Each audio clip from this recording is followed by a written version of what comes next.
Una tremenda bendición de Dios. Todos los jueves, bueno, el pastor Josué me asignó que por una cierta cantidad de jueves vamos a estar prácticamente iniciando el estudio de la palabra del Señor. Y me alegro mucho porque hace un par de días atrás alguien nos decía: yo quiero conocer más de la Biblia, quiero saber más de la palabra de Dios.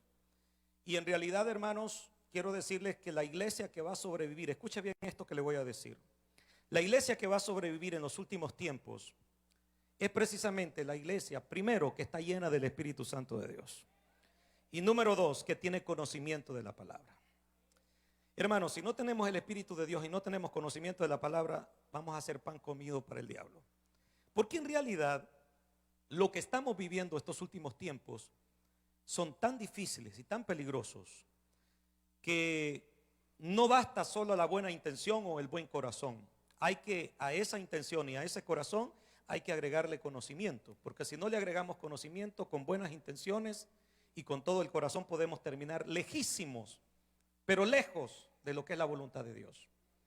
Hace un par de meses atrás compartía precisamente un tiempo de instrucción en la palabra con un grupo de personas, de hermanos que están aquí. Algunos están aquí, otros quizás no vinieron hoy, pero quiero iniciar el estudio de la palabra, porque quiero que entendamos esto, hermano.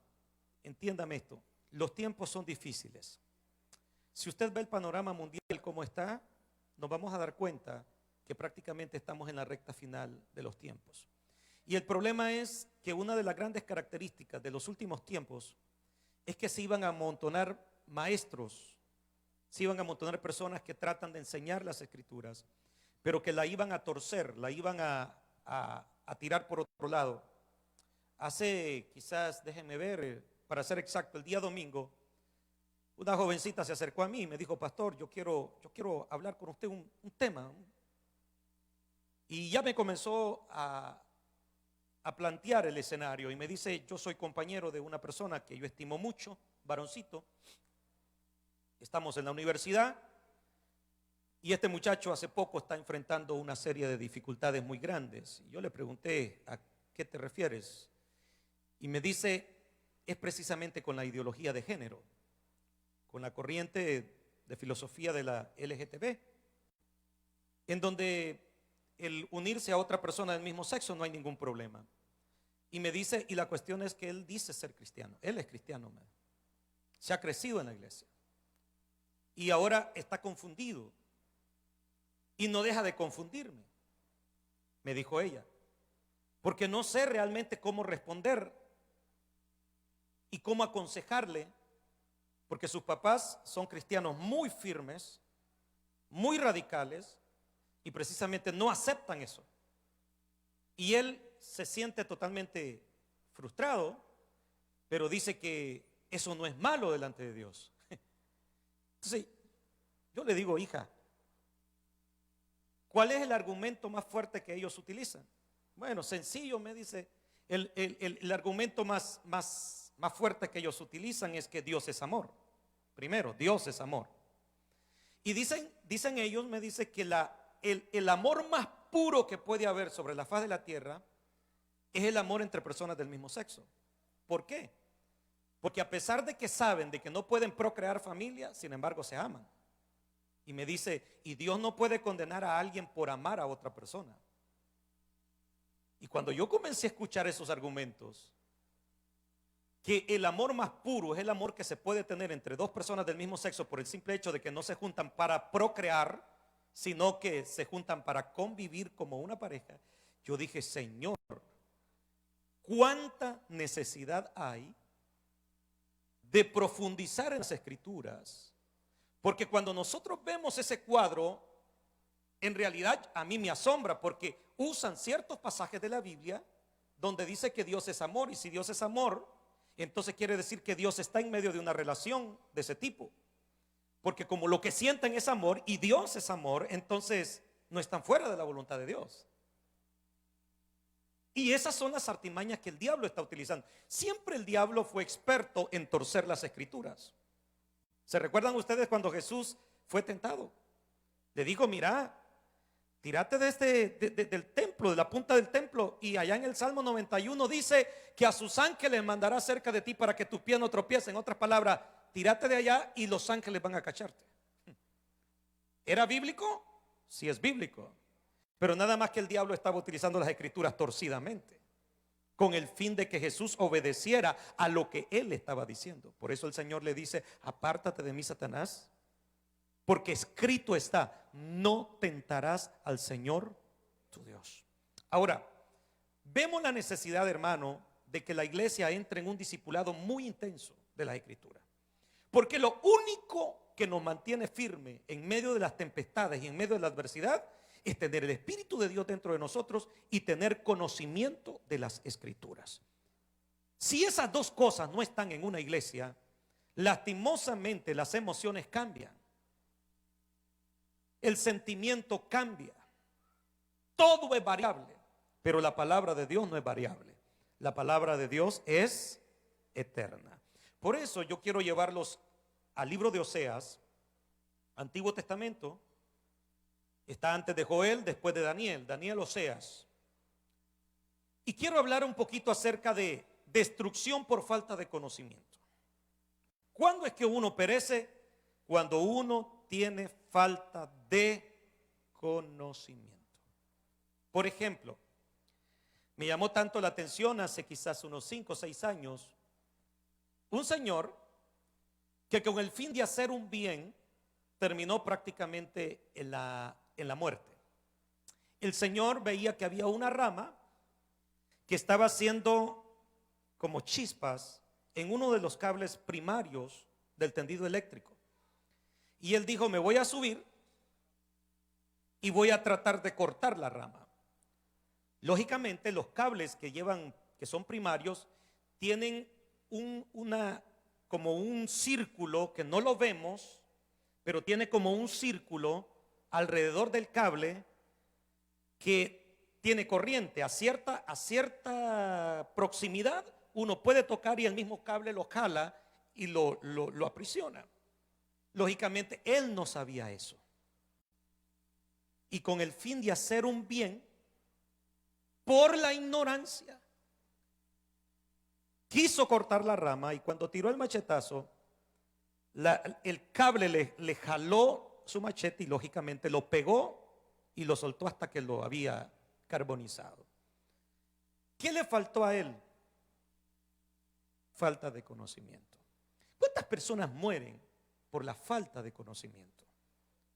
¿Cuánta gente no se ha envenenado por no tener conocimiento de la clase de veneno y cómo manejar el veneno, y han terminado en los hospitales y en el peor de los casos han terminado en el cementerio? Diga conmigo: la ignorancia mata. La ignorancia mata. Por eso esta tarde vamos a abrir las escrituras y nos vamos a ir a este libro de Oseas capítulo 4 versículo 6. Pero antes, escúcheme bien, antes de leerlo, yo quiero ponerlos en el contexto donde estaba Oseas. Oseas fue un profeta que profetizó 755 años antes de Cristo en la nación de Israel, en medio de un pueblo, escuche bien esto, en medio de un pueblo que aparentemente todo estaba bien. Todo estaba bien. Israel estaba totalmente desapercibida de la situación que se le venía encima o se le acercaba, de las amenazas de un gran desastre a su vida, y todo esto lastimosamente porque no tenían conocimiento. Ahora, esta nación aparentemente estaba presagiando que el futuro iba a ser maravilloso, cuando en realidad el futuro que le venía era de catástrofe, de una terrible pérdida.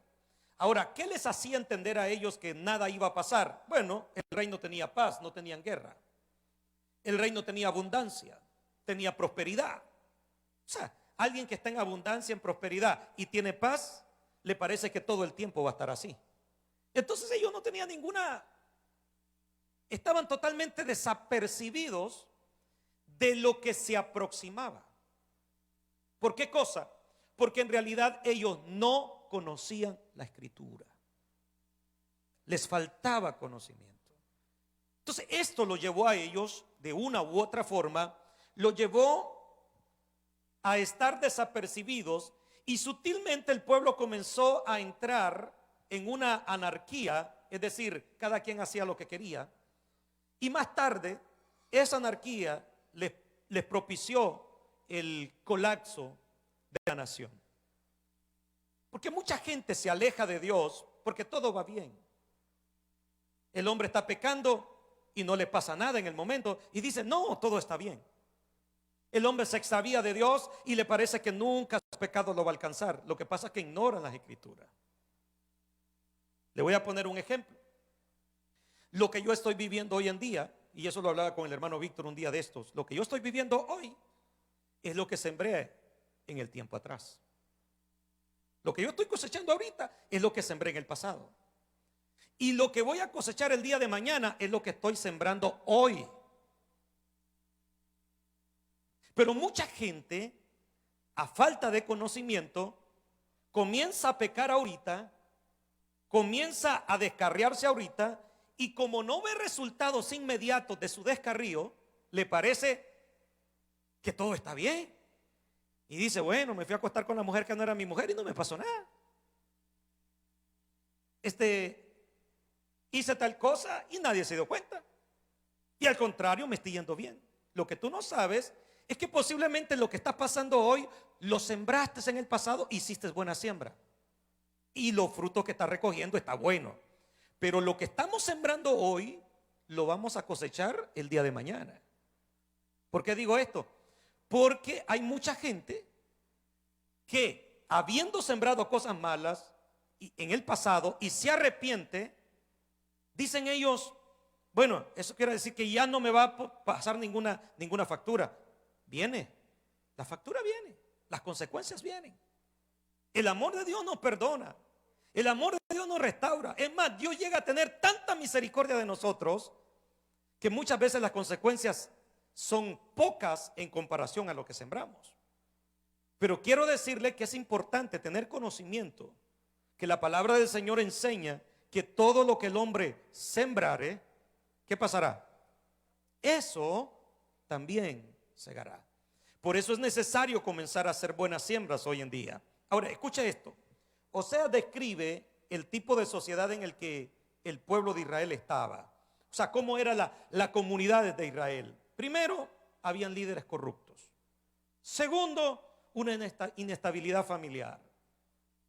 Se rompían los matrimonios. Tercero, una fuerte inmoralidad. Cuarto, odio entre las clases. Quinto, una falsa religión. Ese era el ambiente en el que vivían.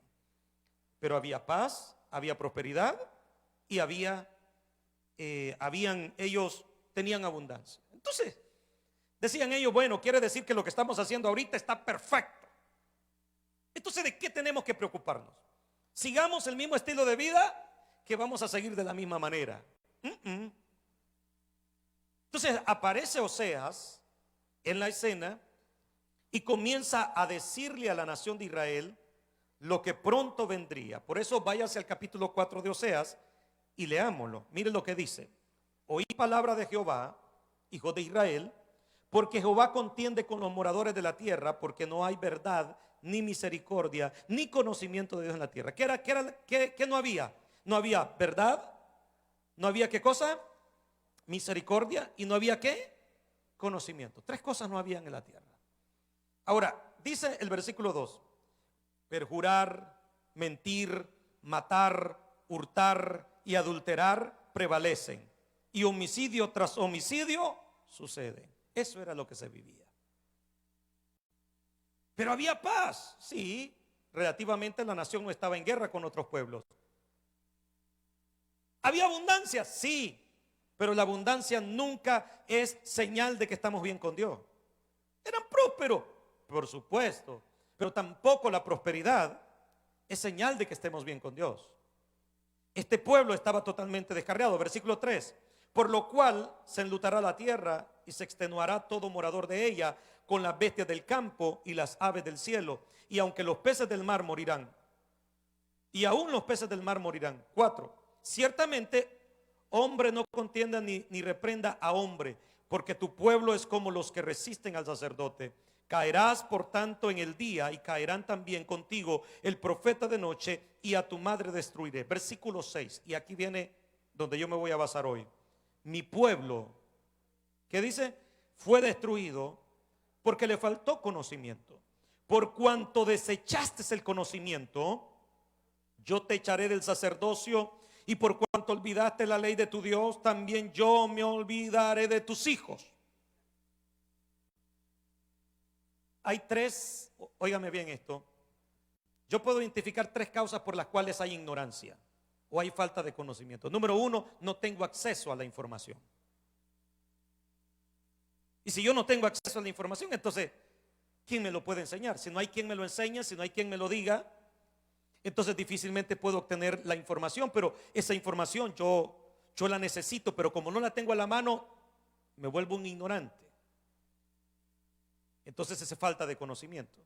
Pero hay un segundo causa por la cual hay ignorancia, y es porque desechamos el conocimiento. No teniendo el conocimiento en las barbas, como dicen ahí, ¿verdad? La comida en la boca, no decidimos comerla. Hago una pregunta: ¿cuántos de ustedes tienen una Biblia en casa? Por lo menos una, 2 Biblias, 3 Biblias, 4 Biblias. Hay quienes tienen una gran cantidad de Biblias en la casa. Ahora, ¿cuánto le damos uso a esa Biblia? ¿Cuánto nos vemos todos los días en esa Biblia? Ahora, la falta de conocimiento es porque teniendo la palabra ahí a la par, no nos importa como debería de importarnos. Entonces desechamos, es decir, no quiero. La dejamos ahí, la desechamos.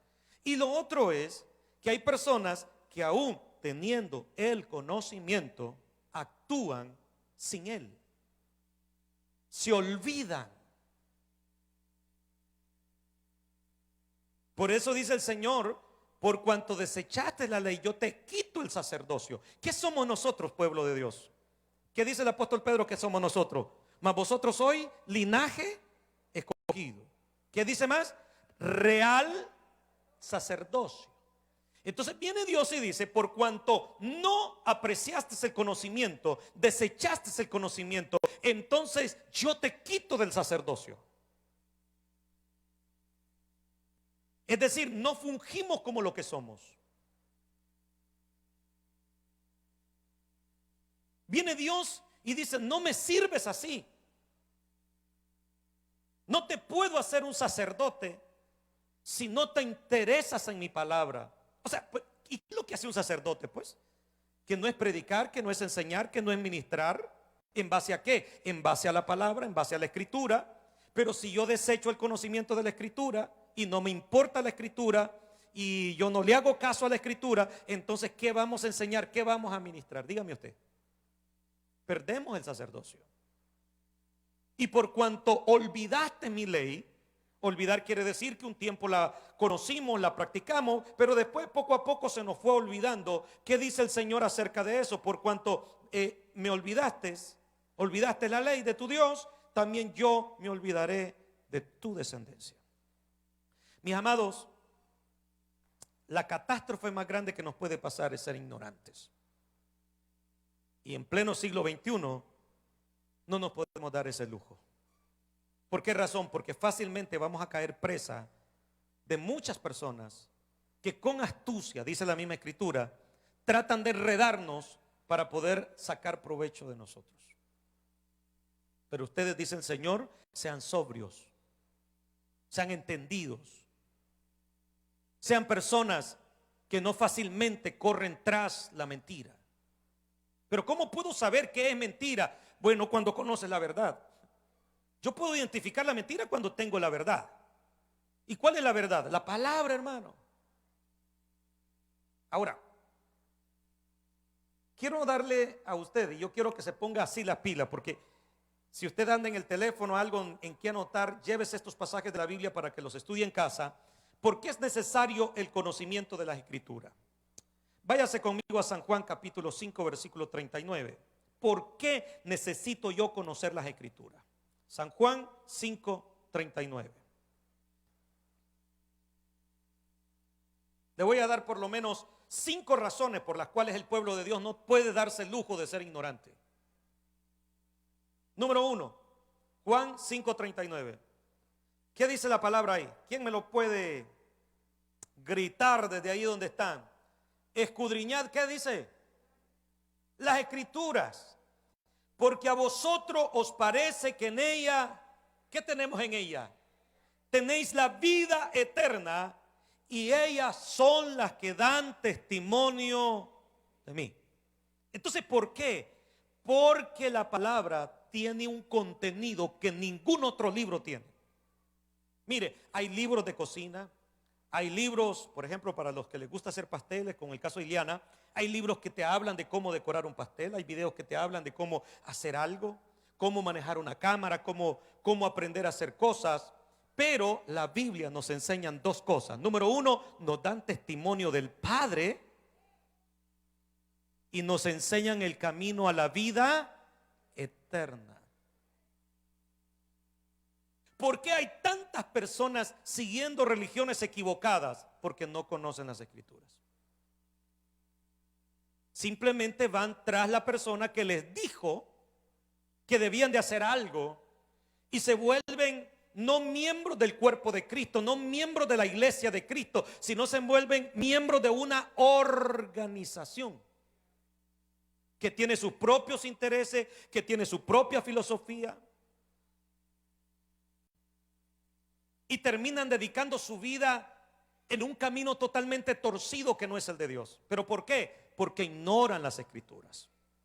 Una de las cosas que yo alabo a Dios, hermano, es que en esta iglesia nosotros te enseñamos a que vayas a la fuente de la vida eterna, la fuente del conocimiento de Dios son las escrituras. El contenido. ¿Por qué es tan necesario estudiar la Biblia o conocer la Biblia? Primero, porque ella me enseña el camino a la vida eterna. ¿Por qué tantas personas van a la muerte o llegan al punto de la muerte y llegan con una confianza tan grande de que aunque ellos se murieron haciendo lo malo, se murieron en el pecado, nunca quisieron reconocer a Cristo, se van con la confianza que cuando mueren el familiar los va a sacar de donde están? ¿Por qué van con tanta fe? Porque ignoran las escrituras. ¿Y qué es lo que ignoran? Que la Biblia enseña, las escrituras enseñan que para uno ser salvo hay que creer en Jesucristo.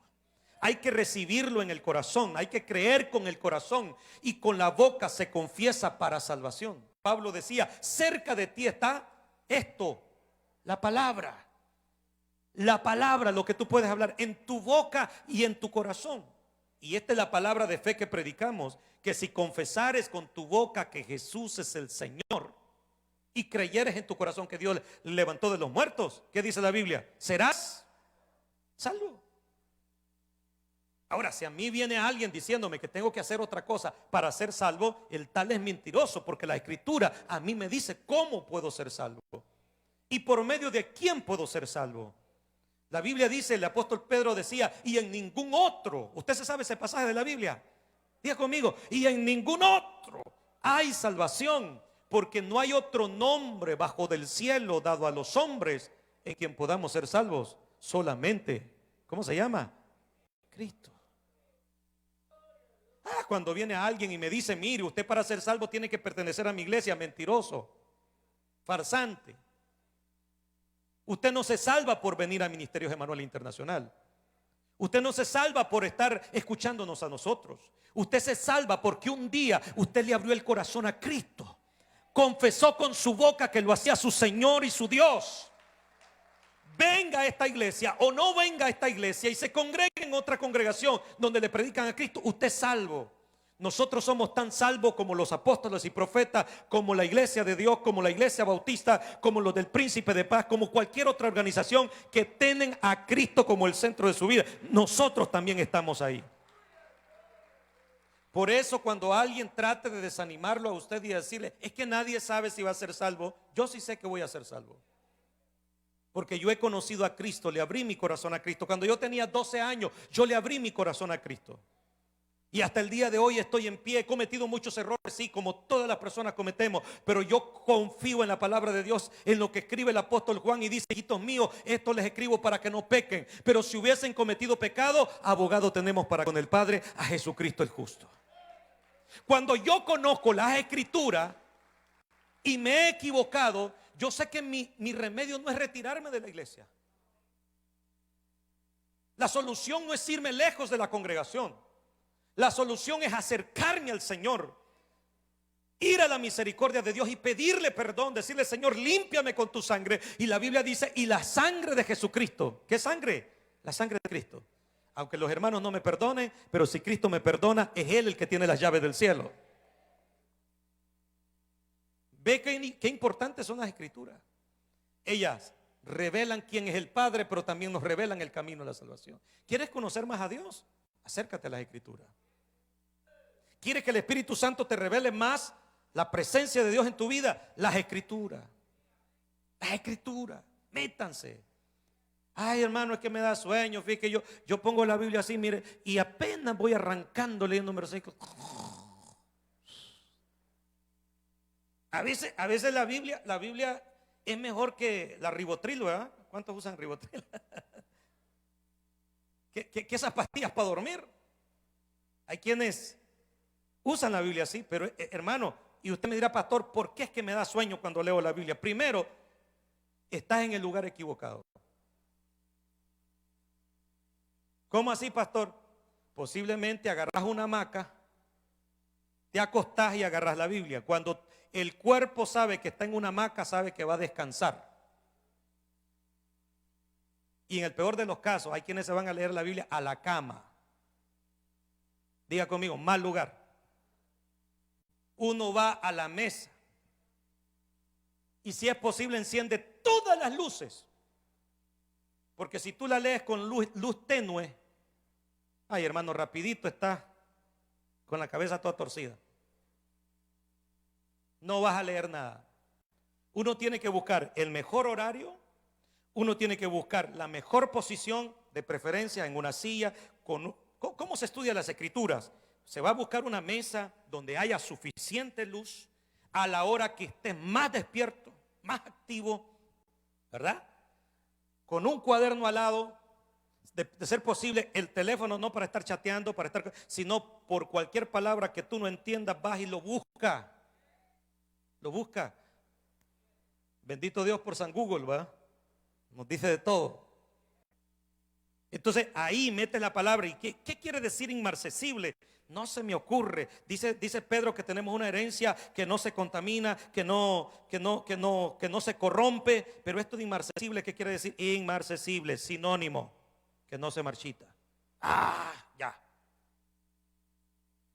Y ahí vamos abriendo el espacio. Una libreta para hacer los apuntes, la Biblia, y aparte de eso, un diccionario o el teléfono para poder dilucidar cualquier término que yo no entiendo. Así debemos de acercarnos. Y cuando entendemos las Escrituras, miren, a ustedes les va a pasar algo. Cuando lean las Escrituras con mucho interés, van a ver cosas que se les van a ir. Nosotros le llamamos: se me prendió el foco. En la Biblia se conoce la iluminación de Dios para entender un pasaje. ¿Ya?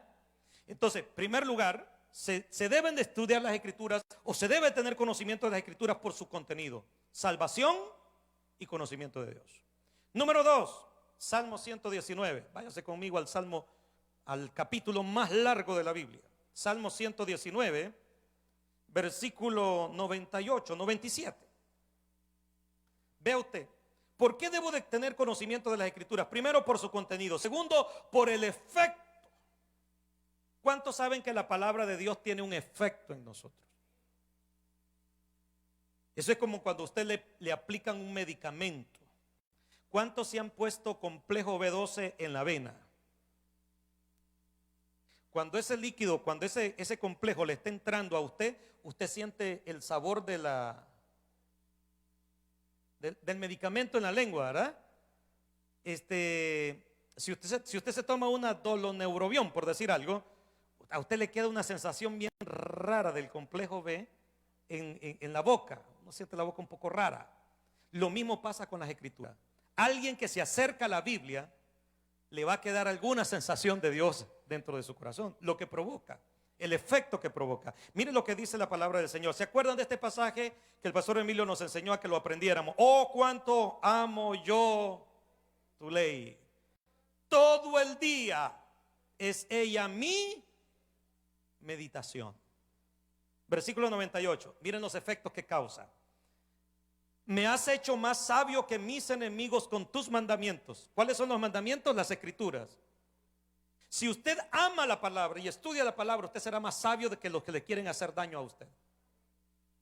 Cuando ellos le tienen una encrucijada por aquí, usted le va a salir adelante. ¿Por qué? Porque las escrituras nos hacen más sabios que nuestros enemigos. Porque siempre, dice la palabra, están conmigo. Versículo 99. Más que todos mis enseñadores he entendido, porque tus testimonios son mi meditación. Usted va a aventajar incluso a aquellos que pretenden enseñarle a usted. Si usted tiene palabra de Dios, mire, y yo le voy a decir esto. Yo tengo testimonio de personas que nunca fueron a una escuela y se dedicaron a oír la palabra de Dios. Y la escucharon tanto que la guardaron y se la memorizaron. Y cuando esas personas hablan, hablan mejor que cualquier profesional. ¿Por qué? Porque no hablan ellos, sino que habla la palabra de Dios en ellos. A toda cosa que les está pasando, ellos le ponen una palabra, le ponen un versículo de la Biblia, hablan la palabra. Entonces la gente dice: ¿y este hombre de dónde tiene tanta sabiduría? Lo que ese hombre ha dicho ahora no lo sabía yo. Claro, no leen las escrituras, pero cuando te escuchan hablar, los que te enseñan también se quedan con la boca callada. ¿Por qué? Porque la palabra del Señor nos hace más sabios que nuestros enseñadores. ¿Ve qué importante es? Y dice el versículo 99, léalo: más que los viejos he entendido. O sea, vale la pena, pues. Los mandamientos de Dios me hacen más sabio que mis enemigos, me hacen más entendido que los maestros y me hacen más entendido que los viejos. Un niño con la palabra de Dios puede ser más entendido que un viejo de 50, 60 años. No, los de 50 todavía no somos muy viejos, que los medios viejos. ¿Sí? Hay niños que son mucho más sabios que gente mayor.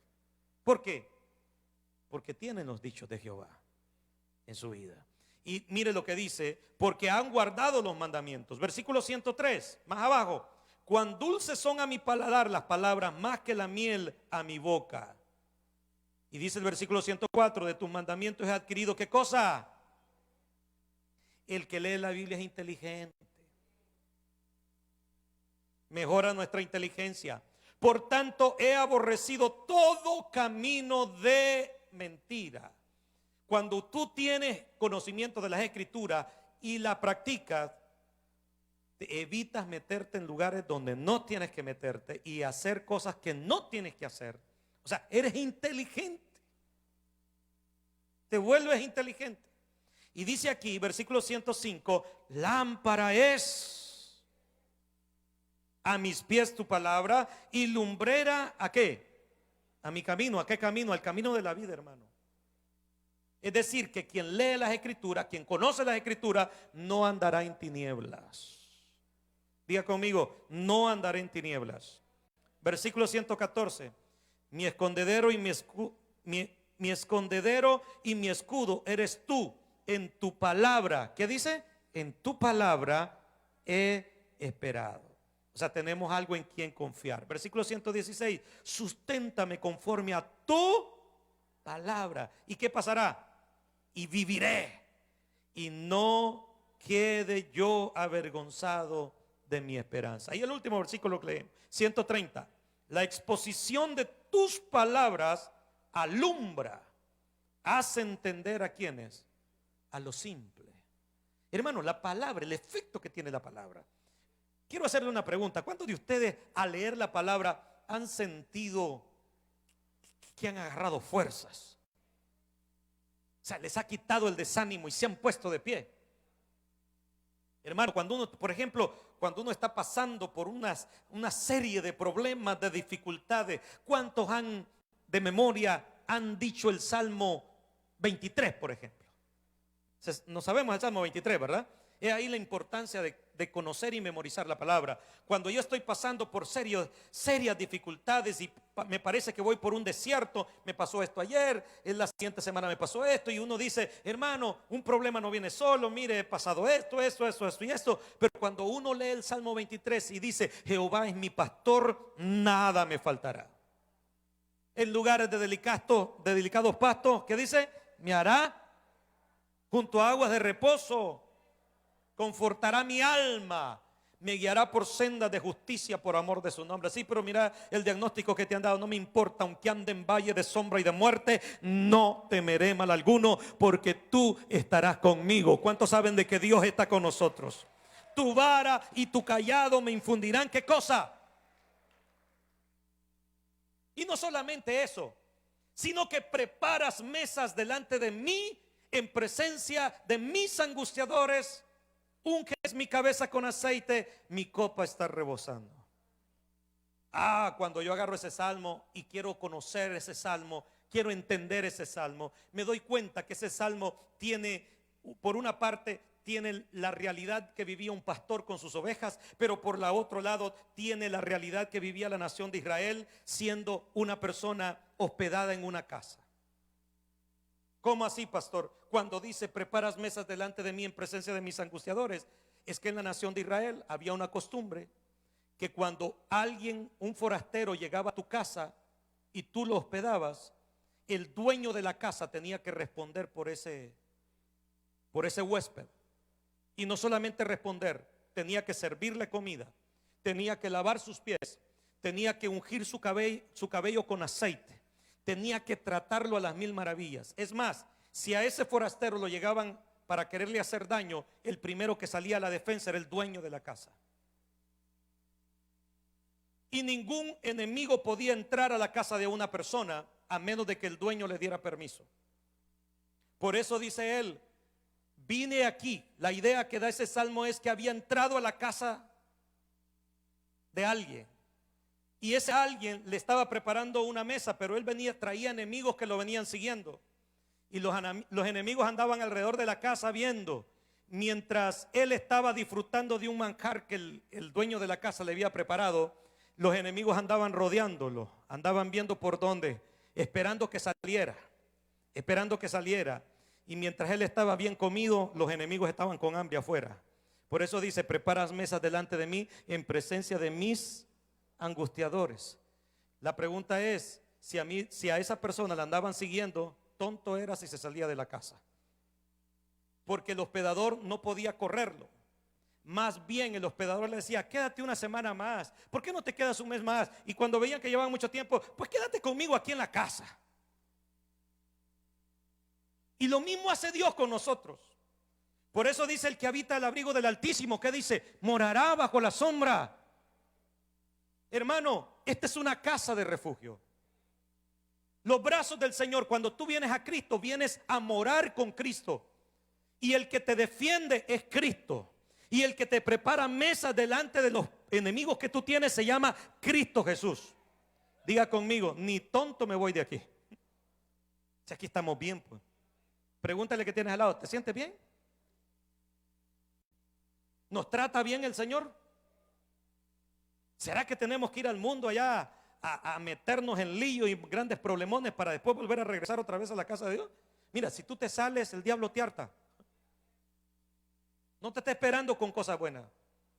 Si nos vamos de esta casa, hermano, ¿qué nos espera allá afuera? Nada bueno, solo destrucción. Por eso dice la Biblia que cuando una persona retrocede, ya no solamente viene el demonio que se posesionó en ella, sino que viene acompañado con otros 7 más, y vuelven a ocupar la casa, que es tu cuerpo. Y el postrer estado de esa persona es peor que el primero, porque si en el primero el diablo lo trató un poco suave, en la segunda vez que le dio oportunidad lo va a tratar de reventar, para que nunca más vuelva a Dios. Por eso, hermano, aquí estamos bien. No nos vayamos. Sí, pero que el hermano no me habla. Si eso pasa en todas las familias, hombre. Arreglemos los problemas. No, pero es que mire que tengo tal problema. Yo creo que... Quédate. Dile que tienes al lado, quédate. Si aquí no cambias, mucho menos afuera. Si aquí Dios no hace nada, mucho menos el diablo va a hacer algo contigo afuera. Dios va a hacer la obra en tu vida. Diga conmigo, Dios va a obrar en mí. Dios me va a sacar adelante. No soy perfecto, pero Dios, la sangre de Cristo a mí me limpia de todo pecado. Ahora, escuche esto, segunda de Timoteo. Váyase conmigo. Hoy sí lo voy a pasear. Como es estudio bíblico, me voy a dar el gusto. Segunda de Timoteo, capítulo 3, versículo 16. ¿Por qué debemos de tener conocimiento de la Escritura? Porque el origen de estas Escrituras no es humano, hermano. Esto es divino. O sea, la fuente de estas Escrituras no es que un hombre ahí se sentó y dijo voy a hacer la Biblia. No, esto es un milagro. Tener las Escrituras es un milagro. ¿Y qué dice el capítulo 3, versículo 6 de segunda de Timoteo? ¿Cómo dice ahí?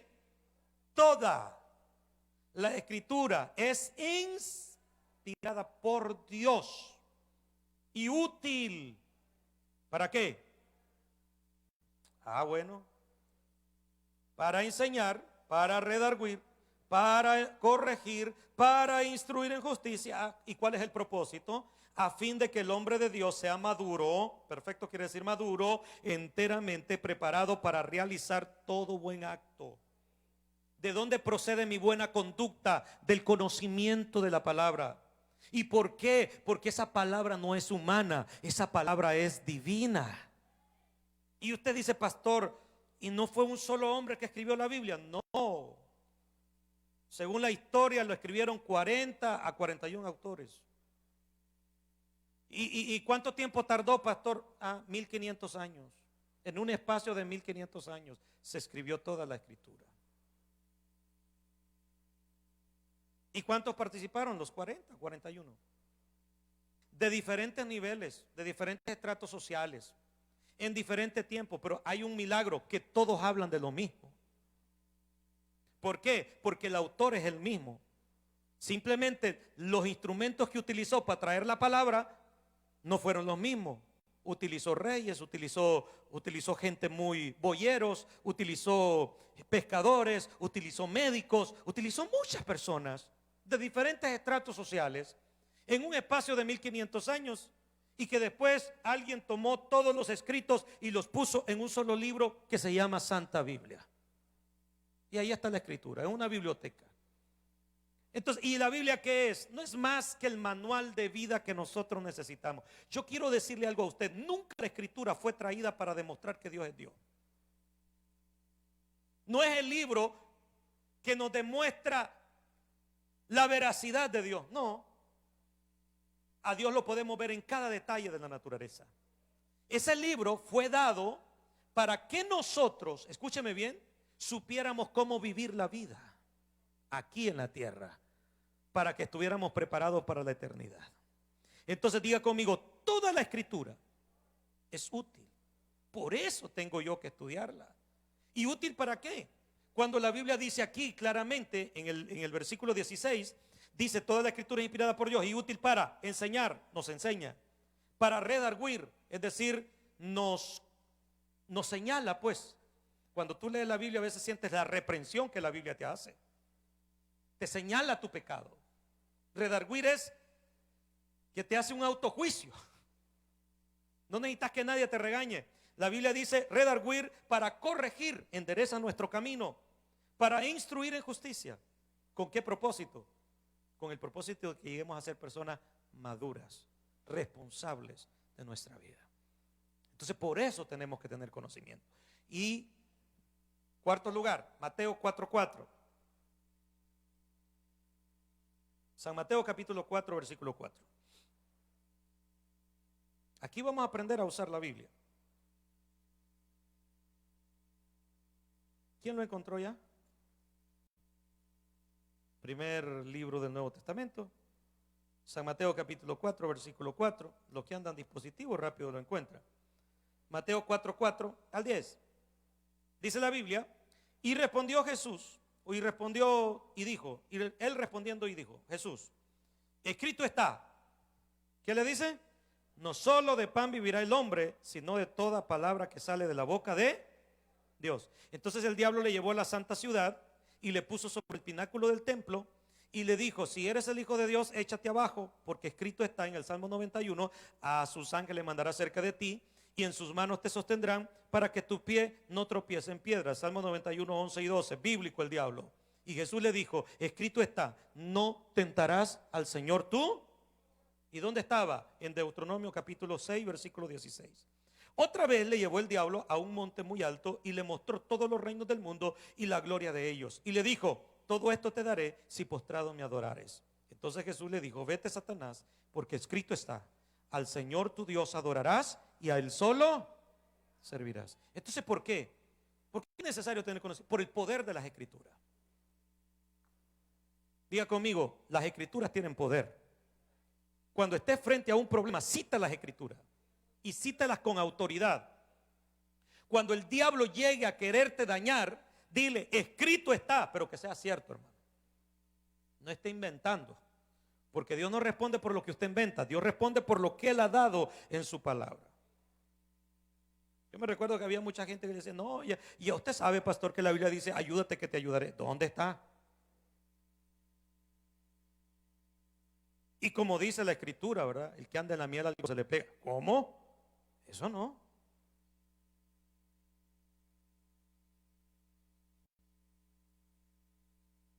Eso es falta de conocimiento. Cuando usted está frente a algo que humanamente parece imposible, usted póngale una palabra, hermano. A todo póngale una palabra. Pero para ponerle una palabra hay que saberla, hay que leerla, hay que memorizarla. Cuando usted esté frente a una situación imposible para usted, usted diga, todo es posible para Dios, porque todo lo puedo en Cristo. ¿Filipenses qué? Vaya, Filipenses 4:13. Pero que sea cierto, que sea Filipenses 4:13.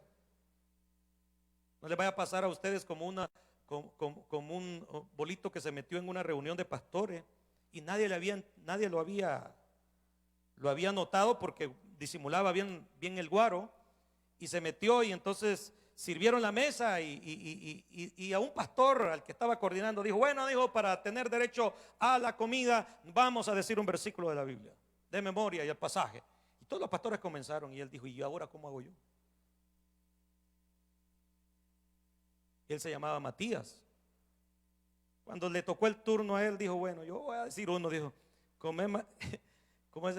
Matías, come y disfrutad, porque esto no es de todos los días. Jericó 4:5. Jericó, ¿qué libro es ese? A ver, él había oído de Jericó y le puso un capítulo y le puso un versículo. Come, Matías, porque no es de todos los días. Jericó 4:5. Así es que no vaya a aparecer usted con algunos mensajes así medio raros, ¿verdad? Hermano, y ese libro que mencionó, ¿dónde está? No sé, pero yo lo he oído, el pastor Joaquín se lo oí. Yo lo escuché. No. Hay que conocer las Escrituras. Amén. La Biblia dice que escrito está. ¿Y por qué Jesús le decía escrito está? Porque Jesús conocía la Escritura y sabía dónde estaba. Si solo faltó que le dijera, acuérdate que en el libro de la ley, en Deuteronomio, en la repetición de la ley, está escrito en el capítulo 6, versículo 16. Bueno, que en ese momento no estaban así divididos, pero él le dijo, escrito está, no tentarás al Señor tu Dios. ¿Y qué pasó con el diablo después que le citó las Escrituras? Se fue, porque dijo, con este no saco raja, porque este está bien armado hasta los dientes. Levante la Biblia que usted anda. Esta es una poderosa arma. Y no estoy hablando del papel, de las letras, de las páginas. Estoy hablando del contenido. Cuando usted usa la palabra de Dios, el infierno tiene que temblar, porque no es su palabra, es la palabra del eterno Padre. ¿Cuánto le damos un aplauso grande al Señor? Termino con esto. Isaías. Váyase conmigo a Isaías. Isaías.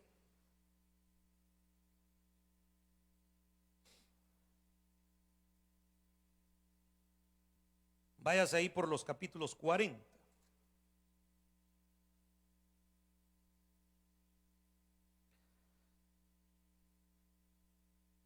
48.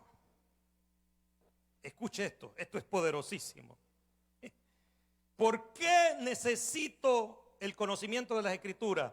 Por su contenido, por su efecto, por su origen, por su poder, pero también por su eternidad. Esta palabra, mire lo que dice Isaías 48, sécase la hierba. ¿Qué dice? Marchítese la flor. Mas la palabra del Dios nuestro, ¿qué dice? Permanece para siempre. ¿Cuántos le pueden dar un aplauso grande al Señor?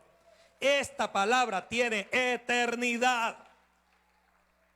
Esta palabra fue vigente al principio, fue vigente con los apóstoles, fue vigente en la Edad Media, en la Edad Contemporánea, y es vigente ahora en el pleno siglo XXI. Y si Cristo no ha venido, será vigente el día de mañana. Es la misma palabra, porque es la palabra del Dios nuestro.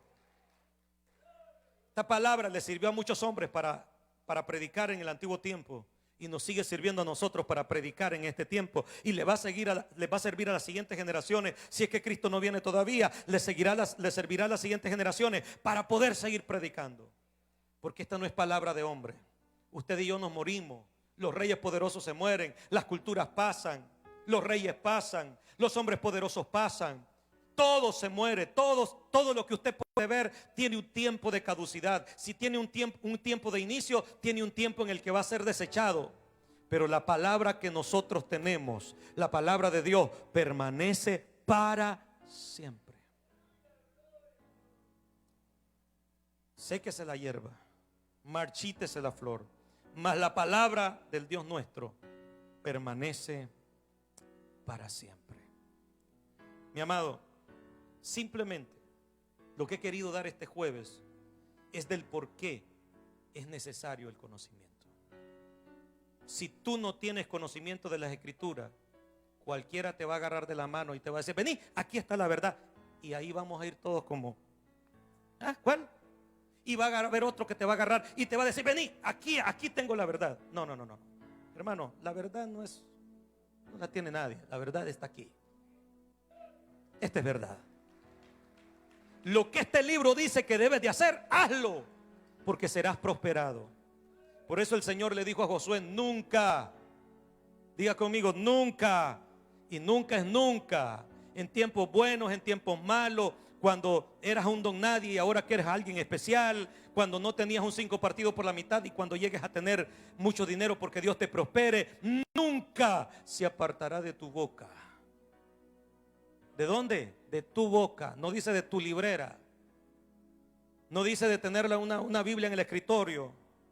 No dice ahí de andar el libro debajo del brazo. No, nunca se apartará de tu boca este libro de la ley, sino que de día y de noche meditarás en él. Meditar es poner toda la concentración por entender la palabra. ¿Para qué? Para que guardes y hagas conforme a todo lo que en él está escrito, porque entonces harás prosperar tú. ¿Y qué pasará? Y todo te saldrá bien. No dice que no tendrás problemas, vas a tener problemas, pero el resultado será que todo te saldrá. ¿Cuántos se pueden poner en pie en esta noche? Y dile conmigo al Señor: Señor, gracias por tu palabra. El tesoro más grande que yo puedo tener en mis manos hoy es la Escritura, es la palabra de Dios. Porque la palabra de Dios para mí es lámpara. La palabra de Dios para mi vida me hace inteligente, me hace sabio. La palabra de Dios es eterna, nunca va a pasar de moda. La palabra de Dios, aleluya, es lo mejor que nos pudo pasar. La palabra del Eterno es la palabra que se respeta, la palabra que todas las naciones tienen que ver, porque todo lo que en ella está escrito va a cumplirse. Ni una tilde, ni una coma, nada quedará en el olvido. Todo se va a cumplir al pie de la letra. Por eso yo te doy gracias por poder ahora predicar tu palabra.